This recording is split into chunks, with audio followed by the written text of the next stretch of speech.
Hello, my name is Jordan, and in this video I will be talking about the Compromise of 1877. I will be going over the Reconstruction Era and how that led up to a conflict, which causes the government to come up with the Compromise of 1877. Then I'll explain why this compromise was made and its importance moving forward.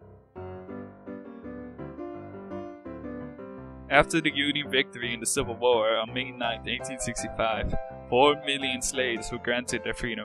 But this created a whole set of new challenges to overcome because the freed slaves still didn't have rights. So the blacks were like, hey, thanks for freeing us and stuff, but we still don't have our rights. Can we have those? And Congress was like, okay. So between 1865 and 1875, the 13th, 14th, and 15th Amendments were added to the Constitution, also known as the Civil War Amendments.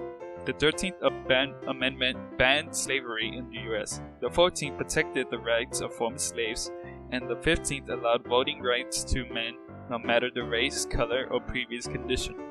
So former slaves had their rights, and things were looking up for them. In 1867, during what was known as Radical Reconstruction, newly enfranchised blacks were gaining a voice in the government for the first time in American history, winning election to southern state legislatures and even the U.S. Congress. This didn't last long though, since groups including the Ku Klux Klan actually reversed these changes in a bloody backlash, restoring white supremacy in the South. In response, Congress came up with the Reconstruction Acts of 1867, which temporarily divided the South into 5 military districts, which guaranteed African Americans the right to vote. The law also required southern states to ratify the 14th Amendment, which broadened the definition of citizenship, granting equal protection of the Constitution to former slaves before they could rejoin the Union. These changes made even more white Southerners upset. The Southerners generally despised these troops and wanted an end to the intervention of the federal government in the South, leading to more violence. The Ku Klux Klan and other white supremacist groups targeted local Republican leaders, white or black, just anybody who stood in the way of white supremacy. So in 1871, President at the time, Ulysses S. Grant, wanted to get rid of these white supremacist groups who interfered with black suffrage and political rights.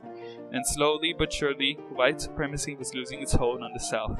In 1874, after an economic depression plunged much of the South into poverty, the Democratic Party won control of the House of Representatives for the first time since the Civil War. A quick recap. In short, the Southern Democrats were all for slavery during the Civil War, while the Northern Republicans were against it. When Democrats issued a campaign to take control of Mississippi in 1875, Grant's refusal to send federal troops, marking the end of federal support for Reconstruction era state governments in the South. By 1876, only Florida, Louisiana, and South Carolina were still in Republican hands. During all that, conflict was igniting during the presidential election of 1876. The presidential candidates were Samuel J. Tilden, representing the Democrats, and Rutherford B. Hayes, representing the Republicans. Samuel J. Tilden won 247,488 more popular votes than Rutherford B. Hayes, but electoral votes in the 3 southern states of Louisiana, South Carolina, and Florida were disputed. Tensions were high for the next couple of months on who was going to be president. On January 1877, Congress established a 15-member electoral commission to resolve the issue of which candidate had won the contested states. The commission voted along party lines to award the votes of all 3 states to Hayes. As the commission pondered, members of Congress and others made their own efforts to end this problem, but no written, formal agreements resulted. The Southerners quickly pounced on this opportunity.